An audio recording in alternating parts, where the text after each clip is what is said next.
Variables and data types को बहुत अच्छे से सीख लेने के बाद अब हम सीखेंगे loops in Excel VBA. Loops जो है वो बहुत ही इंपॉर्टेंट टॉपिक है अगर आप वीबीए सीखना चाहते हैं। आज मैं इस एक नई सीरीज स्टार्ट कर रही हूँ, that is loops in VBA.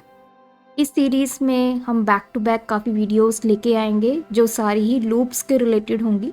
बिल्कुल इजी लेवल से लेके एडवांस लेवल तक हम लूप्स को सीखेंगे। वन बाय वन एक एक वीडियो में एक एक लूप हम डिस्कस करेंगे और उसकी मैक्सिमम एग्जांपल्स मैं आपको बताऊंगी। तो अगर आप फर्स्ट टाइम चैनल पर आए हैं तो मैं बता देना चाहती हूँ, इस सीरीज़ से पहले हम वीबीए की 2 सीरीज़ कंप्लीट कर चुके हैं, that is introduction series and variables और डेटा टाइप सीरीज़। अगर आपने वो सीरीज़ अभी तक चेक नहीं की है तो इस सीरीज़ को देखने से पहले प्लीज़ आप वो सीरीज़ देख लीजिए, अदरवाइज़ ये टॉपिक आपको बहुत कम समझ में आएगा। तो चलिए बिना देरी किए स्टार्ट करते हैं। मैं शालिनी स्वागत करती हूँ आप सबका आपके अपने चैनल में, that is learners academy. So let's begin with the video.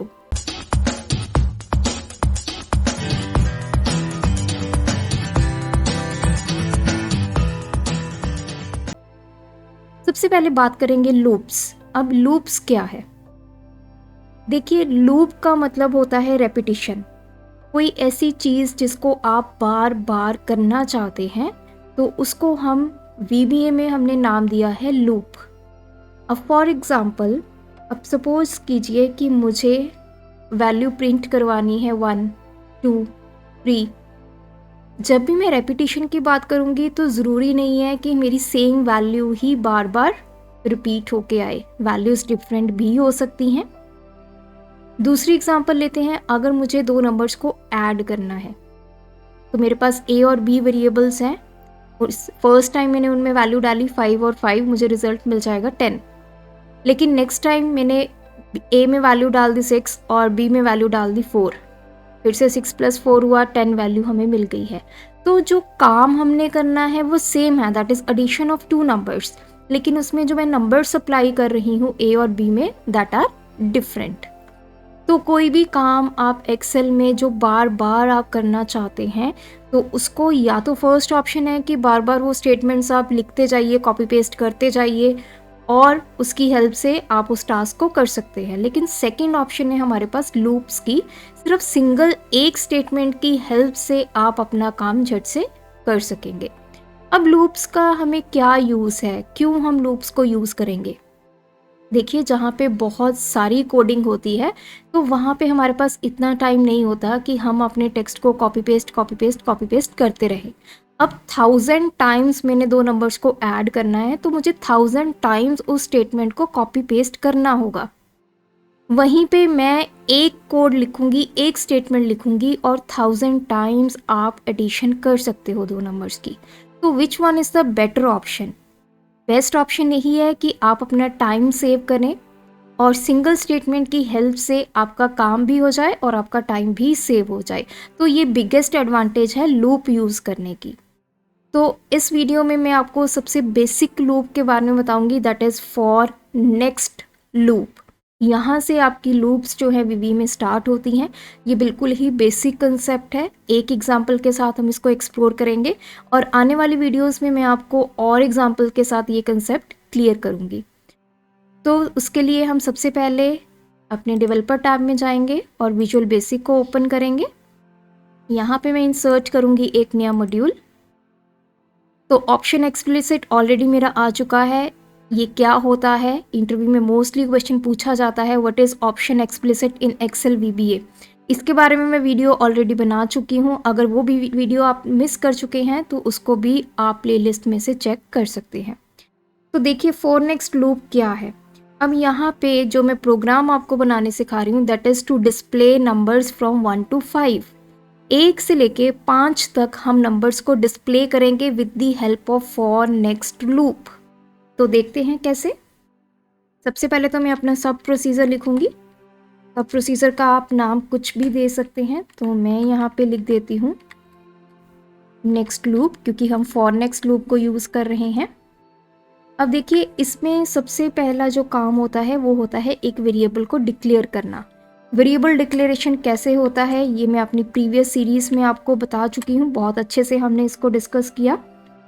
तो मैं एक वेरिएबल ले लेती हूँ a, जिसकी डायमेंशन एज अ क्या ली मैंने, बाइट, इंटीजर भी ले सकते हैं आप। तो क्योंकि इसका डेटा टाइप बाइट है तो ये 0 से लेकर 255 वैल्यूज़ तक स्टोर कर सकता है। तो अब आती है फॉर नेक्स्ट लूप की टर्न। मैंने लिखा फॉर a, जो मेरा a वेरिएबल है वो कहाँ से शुरू हो, 1 से शुरू हो, कहाँ तक जाए, 5 तक जाए, और हर बार जो उसकी वैल्यू है वो क्या होती जाए, इंक्रीमेंट होती जाए। तो देखिए यहाँ पे मैं आपको बता देना चाहती हूँ, जब भी हम कोई लूप बनाते हैं, कोई भी लूप की आप बात करें, तो 3 चीज़ें उसमें होती हैं। The very first is the initialisation. Initialisation मतलब आपका स्टार्टिंग पॉइंट, आपकी लूप कहाँ से स्टार्ट होगी। अगर मैं अपनी लूप की बात करूँ यहाँ पे, तो मेरी जो लूप है वो कहाँ से स्टार्ट हुई है, that is a equals to 1, 1 value से लूप स्टार्ट हुई है। तो ये मेरी इनिशियलाइजेशन है, मेरी स्टार्टिंग वैल्यू है। दूसरा होता है टर्मिनेशन कंडीशन। टर्मिनेशन मीन्स मेरी लूप कहाँ तक चलेगी, उसका टर्मिनेट पॉइंट कहाँ पे है। तो मेरी लूप का टर्मिनेट पॉइंट क्या है, 5। मेरी लूप 5 तक चलेगी, 1 से शुरू होगी, कहाँ तक चलेगी, 5 तक चलेगी। और 1 से 5 तक जाने के लिए उसको इंक्रीमेंट भी होना होगा वेरिएबल को। पहले a की वैल्यू 1 होगी, फिर a की वैल्यू 2 होगी, फिर 3 होगी। उसको हम बोलते हैं इंक्रीमेंट और डिक्रीमेंट। तो अभी मैं आपको यहाँ पे बता दूँ, यहाँ पे हमने यूज़ किया है इंक्रीमेंट, क्योंकि वैल्यू बढ़ रही है। a की वैल्यू 1 हो रही है, फिर 2, फिर 3, फिर 4, फिर 5। कई केसेस में ऐसा होता है, ऑपोजिट भी होता है। सपोज कीजिए मैंने इनिशियल वैल्यू ले ली 5, तो अब मैंने आपको बोला 5 से शुरू होके हमें कहाँ तक जाना है, 1 तक जाना है। तो उस केस में मुझे क्या करना होगा, 5, 4, 3, 2, 1। तो मुझे बैक ट्रैक होना है, पिछली वैल्यू पे आना है। तो इसलिए लूप जब भी हम बनाते हैं तो 3 चीज़ें आपको ध्यान में रखनी है। उसकी स्टार्टिंग पॉइंट क्या होगा, एंडिंग पॉइंट क्या होगा, और वो लूप कैसे आगे बढ़ेगा। तो यहाँ पे स्टार्टिंग पॉइंट है 1, एंडिंग पॉइंट है 5, और आगे बढ़ने के लिए हमने स्टेटमेंट यूज़ की है यहाँ पे नेक्स्ट। मैंने आई लिख दिया है, सॉरी, यहाँ पे आएगा a, कि a की वैल्यू पहले 1 हो, फिर नेक्स्ट a, मतलब a इंक्रीमेंट हो जाएगा, a 2 हो जाएगा, देन फिर से a 3 हो जाएगा, 4 हो जाएगा, लेकिन जैसे ही a 5 के बाद 6 होगा वहाँ पे आपकी लूप ख़त्म हो जाएगी। तो ये मैं आपको लोकल विंडो में ज़रूर दिखाऊंगी कि हमारे वेरिएबल्स की वैल्यू कैसे चेंज हो रही है। अब देखो, हमें लूप तो पता चल गया कि 1 से लेके 5 तक चलेगी, लेकिन इस लूप में हमने काम क्या करवाना है। तो मैंने आपको बोला कि हमें जैसे नंबर्स या फिर कोई मैसेज बॉक्स डिस्प्ले करवाना है 1, 2, 3, 4, 5 करके। तो अभी सिंपल है, हम मैसेज बॉक्स लिख लेते हैं, मैसेज बॉक्स ए, कि जो भी ए में वैल्यू आएगी वो एज अ मैसेज बॉक्स आपको वहाँ पे शो होगी। तो अभी के लिए हमने ये लिखा है और हम इस कोड को करेंगे डिबग, और लोकल विंडो की हेल्प से आप देखते जाइए ए की वैल्यू कैसे चेंज होती जाएगी।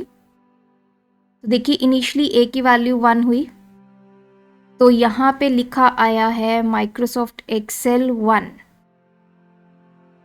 हमने इसको ओके किया, फिर से हमने F8 प्रेस किया, वैल्यू ऑफ ए इज 2। अब 2 किसकी हेल्प से हुई है, नेक्स्ट ए जैसे ही हमने प्रेस किया तो हमारी जो वैल्यू है वो कितनी हो गई है, 2।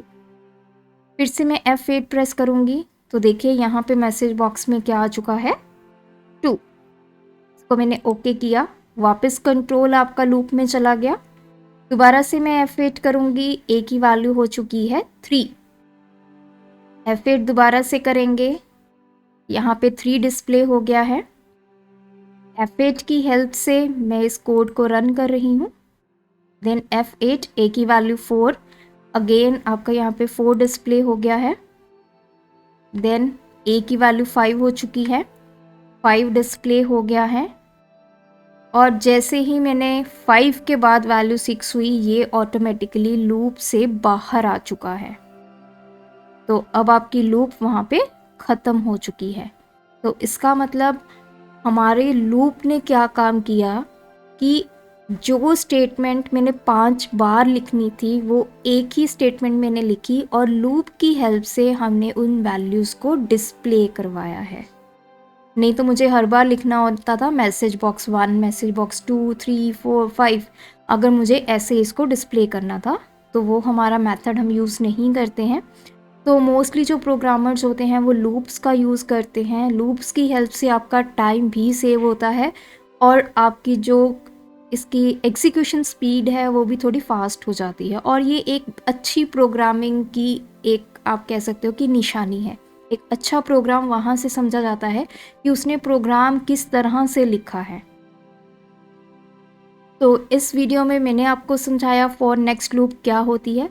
फॉर नेक्स्ट लूप की ही हम और 2 एग्जांपल्स करेंगे अपनी नेक्स्ट वीडियो में, तो आप हमारे साथ बने रहिए। चैनल पर नए हैं तो चैनल को सब्सक्राइब कर लीजिए और बेल आइकन को प्रेस ज़रूर कर लीजिए। डेली मेरी वीडियो रात को 8:30 बजे आपको मिल जाएगी। So thanks for watching this video, keep supporting us.